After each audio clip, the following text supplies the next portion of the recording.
నమస్తే అన్న, ఏం పేరు అన్న మీ పేరు? నా పేరు రమేష్ గౌడ్ అన్న. లోకలేనా? లోకలే. ఓకే అన్న, ఏం లేదన్నప్పుడు జిహెచ్ఎంసీ ఎన్నికలు రాబోతున్నాయి, అంటే కార్పొరేటర్ ఎన్నికలు. సో డివిజన్లు పెరిగినాయి కాబట్టి కార్పొరేటర్ స్థానాలు కూడా పెరుగుతున్నాయి. సో ఎలా ఉండబోతుంది? ఎందుకంటే ఇక్కడ ప్రధానంగా చూస్తే కాంగ్రెస్ ఉంది, బీఆర్ఎస్ ఉంది, బీజేపీ ఉంది. కవిత కూడా ఒక పార్టీ ఉంది, కవిత పార్టీ ఆమె పెట్టుకుంది. కానీ అది ఆమె రాదు, అది చేయదు, అది వేరే విషయం కానీ అది చేయకపోయేది. కానీ ఇప్పుడు ఉన్న పార్టీ అయితే చేస్తలే కదా, ఉన్న వరకు అయితే చేస్తలే కదా. ఇప్పుడు ఎక్కడ చూడు పొద్దున మార్నింగ్ ఈ టైంకి వచ్చేది, మార్నింగ్ కూడా రండి ఇక్కడికి.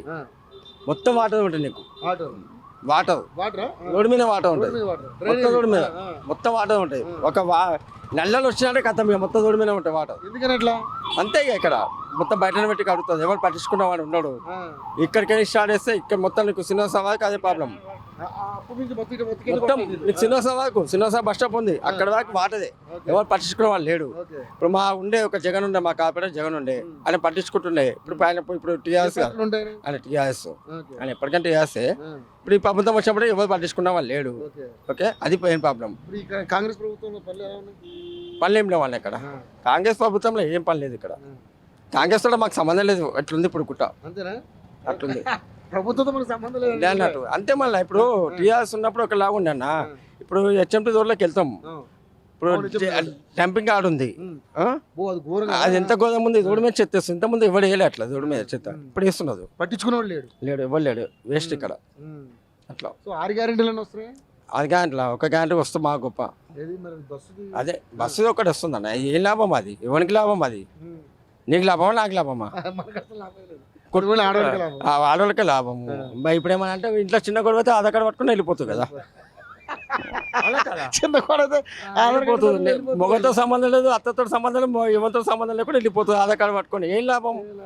ఎవడు పెట్టమన్నానని మొగలు కూడా ఫీ పెట్టు, మళ్ళీ లేకుంటే మొగలు కూడా ఫీ పెట్టు. మేము పిల్లలతో పట్టుకొని మేము కూడా మా అమ్మాయి ఇంటికి పోతాం కదా, మేము బస్సుకి ఎక్కువ పోతాయి. వేస్ట్ అన్న, అది ప్రభుత్వమే వేస్ట్. సో మరి 200 యూనిట్ల కరెంట్ వస్తుంది, అది ఏం వస్తుందో తెలియదు అన్న. మేము తింటుకుంటాం, యాక్చువల్ అయితే మీకు రాదు. అది మేమైతే గండి బిల్లు కట్టవలసిందే. అది ఎవరికి ఇస్తుండో వాడు ఎవరికి ఇస్తుండో తెలియదు. అది ఓన్ హౌస్ లో 200 మీటర్. ఇప్పుడు ఇంట్లో ఫ్రిడ్జ్ ఉంటుంది, టీవీ ఉంటుంది, అన్నీ ఉంటాయి. 200 యూనిట్ల 200 యూనిట్లే కలుతుందా? ఎక్కువ కలుతుంది. మా గండి బిల్లు అయితే దిగిపోతున్నావు వాళ్ళు. ఇంకెందుకన్నా ప్రభుత్వం ఫ్రీ అన్నట్టుగా కరెంట్ బిల్లు ఫ్రీ వేస్ట్ అన్నాడు. ఏమి ఇస్తలేదు, 200 యూనిట్లు అంటుండవు. ఇప్పుడు ఇంట్లో కరెంట్ ఉంటుంది, ఇప్పుడు ఫ్రిడ్జ్ ఉంది, టీవీ ఉంది, వాషింగ్ మిషన్, ప్రతి ఒక్కటి ఉంటాయి ఇంట్లో. ఎవరున్నాడు నువ్వు ఎట్లా కరెంట్ కాలుతుంది? 400 యూనిట్లు అవుతుంది. ఇప్పుడు 200 నువ్వు 300 400 అయితే కట్టవలసింది. Minimum 1500 bill, minimum 1500. 1000 రూపాయలు అయితే తక్కువ లేదు కరెంట్ బిల్లు. వాడేమంటే 200 యూనిట్లకే అంటాడు. ఏమి కదా 200 యూనిట్లు ఏం కాలుతాయి చెప్పు? ఒక టీవీ, ఒక లైట్, ఒక ఫ్యాన్ పెడితే 200 యూనిట్లు వస్తాయేమో. ఇప్పుడు అవన్నీ ఎవరు వాడుతున్నాను, అది వేస్ట్ పని. అది మరి ఈ గ్యాస్ సబ్సిడీ ఏమైనా వస్తుంది? గ్యాస్ సబ్సిడీ కూడా ఏందన్న రేటు, ఇష్టం వచ్చిన రేట్లు. ఇప్పుడు బ్లాక్లో కొన్నానంటే 2000 అంట గ్యాస్ సిలిండర్. ఒకప్పుడు 1000 గ్యాస్ అడిగాడన్న. అది కాని పని, అది కాని పని. అవి వీళ్ళు సొమ్ము కాదన్న, అది కేంద్ర ప్రభుత్వం, అది వీంది కాదు కదా, సీఎంది అయితే కాదు కదా. అది సెంటర్కి వెళ్ళి రావాలి పర్మిషన్. వీడు ఎందుకు ఇస్తాడన్న గ్యాస్ సబ్సిడీ? గ్యాస్ ఎందుకు ఇస్తాడు, పెట్రోల్ ఎందుకు ఇస్తాడు, డీజిల్ ఎందుకు? వీనికే సంబంధము, అవునా కాదా? సబ్సిడీ వీనికి సంబంధం లేదు కదా, పేరుకి అన్నాడు అంతే. వీనికి కాదు, వీనికి సంబంధం లేదు. ఆయన చేసినాడు కాదు, ఎవరికి రాదన్న, ఎవరికి రాదు. అది కాని పని కూడా. మహిళలకు ఇస్తానన్న 2500 లేదు, అది ఎప్పుడో వెళ్ళి అది పేపర్ల మీద పేపర్లు ఎట్లా అనుకో కొట్టుకో చూడడం మీద ఆ లైన్లో నిలబడి ఆడవాళ్ళు 2500 మాకు వస్తాయమని. 2500 పోయింది, కళ్యాణ లక్ష్మి పోయింది, వాడు ఇచ్చిన ఏది కాదంటే మొత్తం పోయినాయి అన్న. వాడు ఇచ్చేది ఏంది? ఫ్రీ బస్ ఒక్కడే ఇస్తుండ అంతే, అది ఒక్కడే ఇస్తుండు. రైతు బంధు కూడా ఇస్తలేడు. ఏమి ఇస్తుండు రైతు బంధు? ఏమి ఇస్తుంది చెప్పన్నా? ఎవరికైనా పడ్డాయా? 2-3 సార్లు వేస్ట్. అది ఏదో స్టార్టింగ్ వేసిన, మళ్ళీ ఇప్పుడు ఎంత, ఇప్పుడు 3 సంవత్సరాలు అవుతుంది, అవునా? ఇప్పుడు ఎవరికి వేసిన బంగారం ఇచ్చే పరిస్థితి అది ఎప్పుడో పోయినా. ఇప్పుడు బంగారం ఆడుకుంటాడా? 1,50,000 ఇప్పుడు ఇస్తాడు, అడుగుతున్నా అని ఇల్లు అమ్ముకోవాలని. వాళ్ళు ఇల్లు అమ్ముకొని ఇచ్చినా కూడా అనే వాడు ఏం అమ్ముకొని ఇచ్చినా వాడు సొమ్ము కాదు ఇచ్చేది.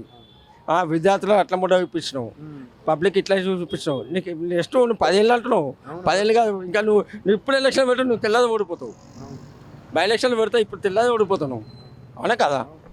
పరిస్థితి అట్లుంది. అది చూడాలి ఎలా ఉంటుంది ఏంటంటే. కానీ అధికార పార్టీ కదా ఛాన్స్ ఉంటుందేమో. ఏముండదు అన్న, అయిపోయింది కాంగ్రెస్ పని అయిపోయింది. మరి ఎవరికి ఉంటుందన్న? ఉంటే బీఆర్ఎస్ వస్తాను లేదంటే బీజేపీ అది బీజేపీ బీజేపీ అంతే రెండింటికే ఛాన్స్ కేసీఆర్ కూడా మాట మీద ఉంటే ఓకే ఆ కేసీఆర్ మాట తప్పితే అయిపోయి ఆయన కూడా ఇంకా 10 సంవత్సరాలు ఇంట్లో కూర్చోవాలి.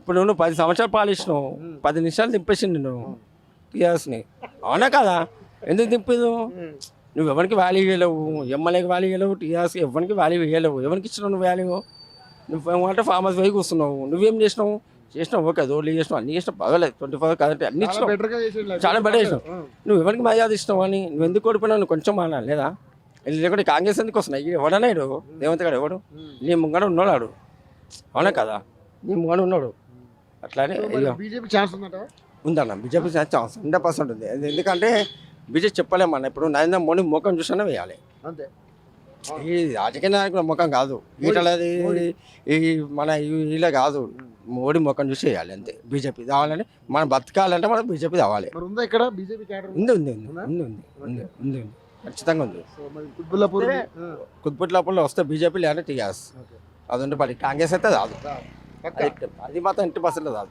మరి ఇప్పుడు ఈ ఎస్ఐఆర్ ఫామ్ నింపారన్న మీరు నేను నింపినా అది ఎటు పోయిందో తెలియదు అని ఇంత ఫోన్ లేదు మిస్సర్ లేదు మిస్సర్ కూడా రాలేదు ఓటు ఇక్కడే కదా ఇక్కడనే మాది ఇదే ఓటు ఉండాలి అన్నారు ఇక్కడనే పుట్టి ఇక్కడ వేగినాము అని చెప్తున్నా ఇక్కడనే పుట్టి ఇక్కడ కానీ అది ఉందా లేదా ఉందా మిస్ రాలేదు పోయి ఎవరిని అడగాలేడా బిఎల్ఓలు ఉన్నారు కదా ఇవ్వలేడన్నా పట్టించుకోవట్లేదు ఇవ్వలేడు ఎవరు పట్టించుకుంటలేడు వేస్ట్ అది ఏదో వచ్చింది స్టార్టింగ్లో 3 రోజులు వచ్చేది దాని తర్వాత ఎవరు మళ్ళీ కంటిన్యూ చూద్దామని కూడా అనిపిస్తలేదు ఎవడు అది కరెక్ట్గా జరిగితే మాత్రం మంచిదే కదా చదివితే మంచిది చాలా మంచిది అది ఓకే దాని గురించి ఒప్పుకుంటా అది చదివితే మాత్రం ఎవరికి ఓట్లు ఉన్నాయి ఎవరికి ఓట్లు లేవు అది కూడా వాస్తవం అది కానీ నువ్వు కరెక్ట్ పద్ధతి పాడి చేయాలి నువ్వు అది చేసినావు అన్నీ చేసినావు ఆన్లైన్ ఇది కూడా ఆన్లైన్ చేసేయి ఇప్పుడు ఓటు లేనోడుకు ఇప్పుడు ఓటు ఉంది ఇప్పుడు నాకు ఇప్పుడు 4 సంవత్సరాలు ఓటు ఉంది అది వేస్ట్ అది నా పనికి రాదు నేను కొత్త అప్లికేషన్ పెట్టుకున్నా ఇప్పుడు అది వస్తుంది అదే నాకు నమ్మకం 2002 నుంచి లింక్ పెడుతున్నారు అది కాదు కదన్నా 2000 నీకు ఏ సంబంధం 2000 ఇప్పుడు ఉన్న గురించి స్థానికుడువా కాదని లెక్క చేసి నీకు ఓటు అది